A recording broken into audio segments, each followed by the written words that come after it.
That was fighting for gay rights, and people were killed.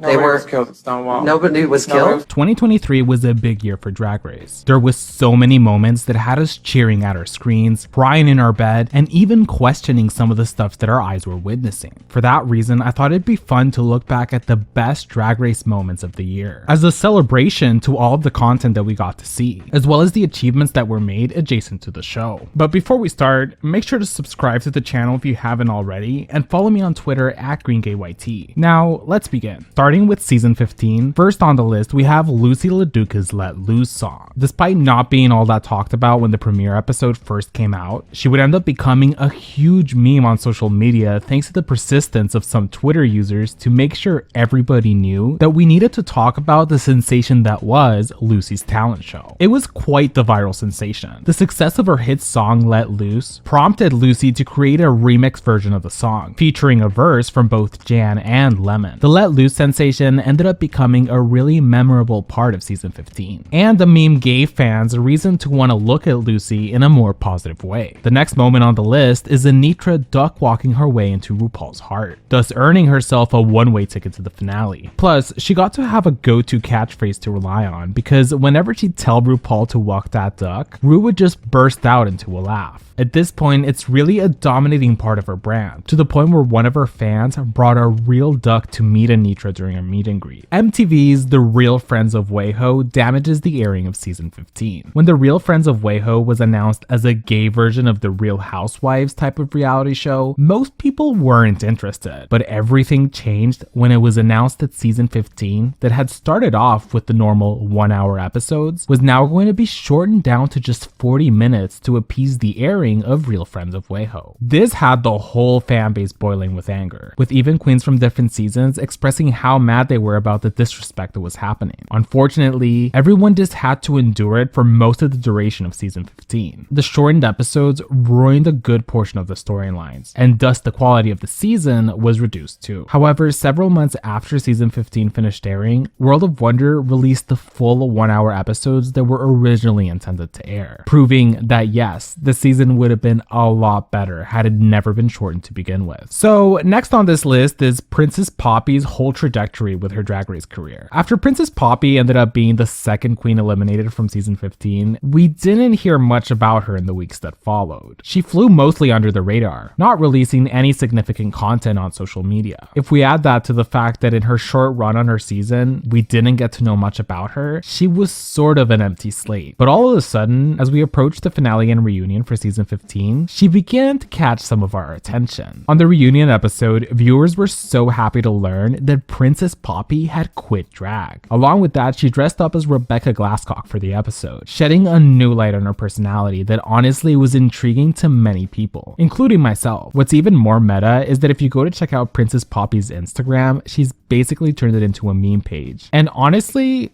good for her. Next, we have the lip sync between Anitra and Marsha. Now, it's not often that a modern season is able to make a splash with the lip sync, but once it was announced that the song they'd be performing to was Boss by Doja Cat, I think everyone knew that we were about to get quite the show. While Marsha did her best to keep up, Anitra really ate up every beat of the song, so it was deserved to see her win. Irene Dubois does water for her talent show, but it flops like crazy, cementing itself as one of the most bizarre talent shows in the history of the series. Ornacia makes a cameo on the season 15 premiere, greeting half the cast after walking through the workroom doors, featuring of course Vivacious. What was probably an important component of season 15 was Mistress Isabel Brooks being the messy queen that she is. You know, I think now we're starting to see people appreciate an entertainer when they see one, because the way that Mistress would always put the girls in their place with such ease needs to be studied. What's more is that Mistress just has such good chemistry with people, such as when she was a guest on the Pit Stop with host Bianca Del Rio. That's honestly one of my all-time favorite Pit Stop episodes ever. So at this point, what's probably the best moment of season 15 was was Sasha Colby winning the season, in what was a landslide win where everyone knew that unless someone was going to be pulling some rose petals at the finale, that Sasha was going to be getting that crown. She successfully lived up to the expectations that people had about her, but best of all, not only had she delivered so many of her talents through the challenges, runways, and lip syncs, she also had a personality that shined like crazy while on screen, which is considerably one of the most important things to winning over an audience. All-Stars 8. Jimbo and Candy Muse showcased the best two looks of the All-Stars 8 promo picture. Monica Beverly Hills debuts her song Not a Soul Can Clock, that becomes an instant meme overnight, with many people thinking she was saying soaking clock. While Lucy LaDuca's Let Loose was a slow burner that didn't go viral until weeks after the episode aired, when we saw Monica's talent show, it was in a way kind of intriguing. Some say that it wasn't a very good performance, given the terrible audio quality of the song she was lip syncing to, or the lack of layers within the performance itself. But ultimately, fans began to see the camp aspect of the talent that was displayed. So it became its own little moment. At first, Monica wasn't comfortable about the way that people were discussing her talent show, even dragging Miss Fiercelicious in the process. But after realizing that this was an opportunity for her to capitalize off a meme, she did exactly that, releasing a self-made music video for the now popular meme. You wanna talk about clocking?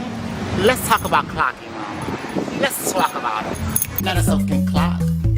Not a soaking clock. Another big highlight for this season was Jimbo doing Shirley Temple for Snatch Game, instantly becoming one of the top 3 Snatch Game performances in history. Even those that didn't like Jimbo were giving her praise for slaying the challenge. Along with that, it was a level of talent that we were kind of expecting from Jimbo, but to see her shatter our expectations was beyond astounding, especially when she got up from her chair and started dancing around like crazy. My only wish is that when she lip synced later on in the episode, that she would have done what she went on to do on tour, which was to do a reveal from her lip sync outfit to Shirley Temple. I mean, could you imagine RuPaul's reaction to this? She probably would have ate it up. Shirley Temple was honestly such a moment, and it gave us this clip of Jada Essence Hall throwing a slice of bologna at someone. So the most dramatic moment of this season was Heidi N. Closet choosing to quit All-Stars 8 after the pressure of the competition was too much for her to handle. It's always hard to see a queen prioritize her mental health by exiting the show, but ultimately Heidi felt it was the right thing to do, given that she didn't think she was getting the flowers she deserved. Now, one of the more overdramatic moments of the show was Alexis Michelle crying in the most random moments throughout the season, to the point where fans were catching on to how often she was doing it. It almost became routine to expect Alexis to intervene in any big moment that had nothing to do with her, only to suddenly begin bursting into tears. Perhaps why people found it so amusing was because many viewers didn't think it was genuine. What's more important is that Alexis got in on the joke, even posting my poll about the many types of crying that she displayed on the season. Basically, Alexis is one of a kind. Candy Muse chooses not to eliminate Jimbo on the episode before the finale. Candy had been saying all season that she'd be playing a cutthroat game, so tensions were high when it came down to Candy to decide whether Jessica Wilde or Jimbo would be making the finale. But ultimately, she decided that she cared more about her friendship with Jimbo and respecting their alliance rather than getting the crown. It was really such a cute moment of friendship and camaraderie that highlighted Candy in sort of a different light. Next, we have Jimbo becoming the first international queen to win the main All-Stars franchise of the series. When they say that third time's the charm, that was exactly the case for Jimbo, who after competing in Canada and then the UK, was able to finally get the crown she deserved by RuPaul herself, and a check for $200,000. Drag Race Down Under Season 3. Ivory Glaze, a contestant on the season, faints on the main stage of Drag Race Down Under. The Down Under franchise has had quite its fair share of drama over the years, yet Season 3 Episode 2 ended in a pretty unexpected twist, something that even producers didn't see coming. While getting ready to lip sync for her second time in a row, Ivory's stress levels ended up having a physical consequence, when all of a sudden she was losing her balance, until finally she came crashing down to the floor, with producers coming out of the shadows to help her out. She'd go on to be sent home home the very next episode anyway, but Ivory has been such a sweetheart about the situation online, so if you're not following her on social media, I suggest you do. Drag Race Philippines Season 2. Mama Pao from Drag Race Philippines was sort of the talk online because of how disappointed many viewers were with the look she delivered on the season. If you haven't watched Drag Race Philippines, the host of the series is Mama Pao, who on Season 1 left a pretty good impression with viewers since she felt very engaging as a judge and host. Most importantly, she had been delivering some really good looks too. But by the time they filmed Season 2, there was a noticeable physical change to Mama Pao's appearance. Viewers couldn't help but notice that the fashion she displayed this time around wasn't living up to the standards she had set for herself. But what's more important is that this season we were introduced to none other than Miss Jade So, who had such an infectious personality along with being so visually stunning that it was hard for viewers not to want her to make it far. What's even better is that she's such a quirky queen in general, so she gave us a lot of moments where I remember just laughing at my screen. Canada's Drag Race Season 4. Once Canada Season 4 started airing, Brooklyn Heights proved once again that she's using the production budget correctly and serving us nothing but the highest caliber of drag imaginable. Melinda Verga takes over the Canadian franchise. Season 4 of Canada's Drag Race introduced us to a new batch of queens. When the premiere episode aired, people noticed a peculiar queen, whose name was Melinda Verga, that was representing the drag community of Edmonton, Alberta. But not only did it seem that she had the least impressive outfit of the entrances, her makeup style didn't seem to be ready for HD cameras to be zooming in on her. However, what makes Melinda so special is the outburst of emotion that she's displayed within the first episodes of the season. Seeing someone just be so confident about themselves, even though most people in the room were disagreeing with her, was kind of awesome to see, especially in an era where queens are scared to show their true feelings on TV out of fear of the fan. At the time I'm making this video, only the first 5 episodes of Season 4 have aired, but hopefully Melinda is able to make it to the finale and prove all the haters wrong. Some really good news this year was that Drag Race Thailand has been finally renewed for Season 3. After years since Season 2 of Thailand aired, and fans taking to social media to express how they desperately wanted the franchise to be revived, it's been confirmed that we will be getting a 3rd season that will be filmed next year. What's even more intriguing is that it's going to be filmed on the same set as Drag Race Philippines, so maybe they will get Mama Pao to guest judge on Thailand, kinda like how Pangina just guest judge on Season 2 of Philippines. Drag Race Germany crowns Pandora Knox, who becomes the first cis woman to win the franchise, something that many people have been wanting for a very long time. In some not so good news, Drag Race Spain was kind of a disappointing moment of this year, because after being held as one of the best international franchises, Spain left its viewers very disappointed with its 3rd season. While the cast was good, the judges' critiques of the queens seemed to be out of left field most of the times. Many eliminations felt unfair, but most of all, there was a lack of authenticity to this season that made it pretty frustrating to watch. I hope that production is able to learn from this season, because I do want Spain to continue to remain an active part within the international franchises. Valentina gets to host Drag Race Mexico alongside Lolita Banana, and midway through the airing of the 1st season, they announced that it had been renewed for Season 2. One of Valentina's longtime dreams was to be able to represent her culture in more ways than just as a contestant. I feel like it was a good choice to have her host Mexico.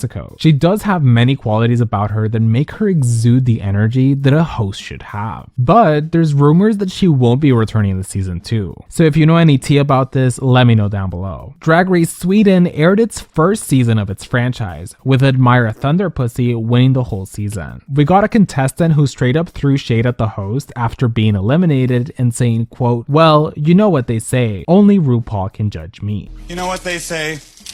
Only RuPaul can judge me. Basically, we need her on Versus the World season so that RuPaul can in fact judge her. Kiona from Drag Race France Season 2 ends up winning the season after a flawless run in the competition. It was a great win for fans to celebrate, because Kiona also comes from the ballroom scene, so it was a very deserved win for someone with her legacy to finally have her talents be engraved in the history of drag. Drag Race France does a live finale, becoming the 2nd international franchise after Thailand to do so. The decision of France doing this for their 2nd season really elevated its franchise to a higher standard. Possibly, well, hopefully, inspiring other countries like Canada or the UK to do the same. Rita Baga becomes the host of Drag Race Belgium's first ever season. On the talent show episode, a queen named Peach showcased the talent of balancing a sword on her head. What at first glance may seem like a performance that lacks layers is way more than that when you truly analyze it. Like, I think it's clear that some fans have really resonated with what Peach displayed in this moment. Another big moment this year was Drag Race Brazil finally airing its first season, with Organza taking the whole crown. Now, moving on, we are going to be looking at moments within the Drag Race sphere that didn't necessarily happen on the show itself. For starters, this was also another year where queens took over mainstream TV shows. Courtney Act became the first drag queen to compete on The Masked Singer, with her appearance on the Australian version of the series. What's more is that Rita Baga also got to compete on the French-Canadian version of The Masked Singer, breaking barriers in the francophone world. George Santos, the train wreck of an American politician who was a supporter of several anti-LGBT laws, even villainizing drag queens, was exposed for having done drag in Brazil years ago, under the name of Kitara Ravage. What's better is that Jan went viral after people began to compare George Santos' look as a drag queen to that of Jan's. So Jan jumped in on the joke and cosplayed as Kitara Ravage. Also, Meatball, a drag queen from Dragula, did her own George Santos inspired performance that I advise you watch after this video. Trixie Mattel gets into a Twitter argument with George Santos after Trixie made a shady joke to George Santos when she insinuated that George's whole career is weak material. George clapped back like the diva he is by referencing Trixie's snatch game of RuPaul, not realizing that this was just gonna make people laugh at him even more. What's perhaps a moment that doesn't get talked about enough is Bob going on tour with Madonna. Midway through 2023, Bob ended up announcing that she would be canceling the sibling rivalry tour that she had been planning on going alongside Monet Exchange because of an incredible opportunity that arose. For the past 2 years, Bob has grown her working relationship with Madonna, eventually building such a good repertoire that she's now touring the world with Madonna. What's more is that Bob is an active part of the concert, essentially being the narrator that appears at the beginning, middle, and end of the whole show. This next moment on the list is for the people that like to see people go off. But me, I don't like to see just anyone go off. I like to see Delta Work go off. And Delta Work provided us with dozens of episodes of her new talk show this year, where she consistently went off about the many injustices that she's experienced in the world. Speaking of talk shows, Maddie Morphosis solidified herself this year as the new main talk show host within the Drag Race community. If you watched my video about Maddie, then you know how much of a fan I am of her channel, specifically her talk show titled Give It To Me Straight. We've seen this past year, not just her platform grow, but her skills as an interviewer were strengthened with every new guest she hosted. I think this was very important because while I appreciate the other interviewers that we have in the Drag Race world, something about the way that Maddie hosts her talk show just feels so refreshing and intriguing, to the point where even if I'm not the biggest fan of one of her guests, I will still watch just to support and enjoy the content. As a slightly serious moment, Trixie Mattel makes a powerful statement regarding the political turmoil in America about trying to ban drag queens from existing, with even more anti-LGBT laws coming into effect. She points out that all the LGBT community really wants is for future generations of queer youth to not have to deal with the amount of negative abuse that past generations have caused. It's about creating a community, rather than an agenda that conservatives think they're trying to push. In better news, Adore Delano comes out as a trans woman, announcing that she's begun her physical transition, wanting to make sure that everybody can go with her on the journey. Which honestly, I'm so happy for her because Adore's always had a very down-to-earth personality. Cynthia Lee Fontaine has her hip replacement surgery and ends up having a full recovery from it, continuing to do her drag shows and being the beacon of positivity that she has been since she first walked into our hearts with her cuckoo. Monet Exchange meets Justin Trudeau, the Prime Minister of Canada, and he made sure to hand Monet a sponge as a sign of respect. However, months later, it was announced on several news outlets that Justin Trudeau and his wife had filed for divorce. So maybe this means Monet's beauty was just too much for him.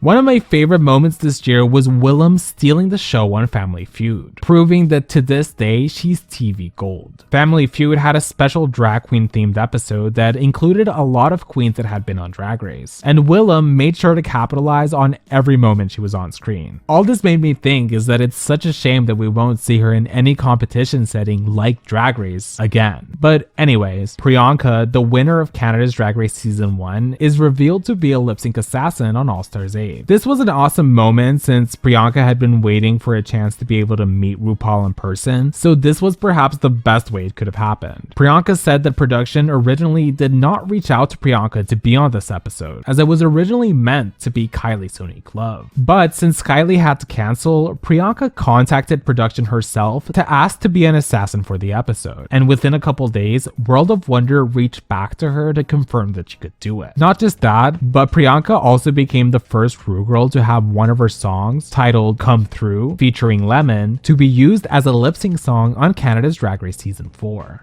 Bible Girl ended up winning her 14th season this year, which is kind of crazy. You'd think viewers by now would be done with seeing her win every single episode and every single season, yet here she is doing it again. And I heard that next year she's been cast on 4 different seasons, so I guess we have to get ready. Let me know down below what your favorite moment from Drag Race in the year 2023 was, as well as the ones that didn't make this video, that you feel deserves more attention. I want to take a moment to thank my patrons. In the Elite Pink squad, we have Matthew Burns, Gay Uncle, Wendell Norris Realtor, Tyler Hendricks MD, Poppers Alberta, Sari Tish, and Natasha D. Leon. And in the green squad, we have Azure, Cayman Rider Furry, Franny Fishsticks, Edgar Allan Pup, Oh Nicole, The Only Sean, IJS, Not a Punch But a Keek, Ched Barker, and Jack Beck. If you'd like to see your name on the screen, you can support me on Patreon. The link will be in the description. Please make sure to subscribe to the channel if you haven't already. Follow me on Twitter at GreenGayYT, and let me know what video topics you'd like to see me cover in future videos. I'll see you guys next time.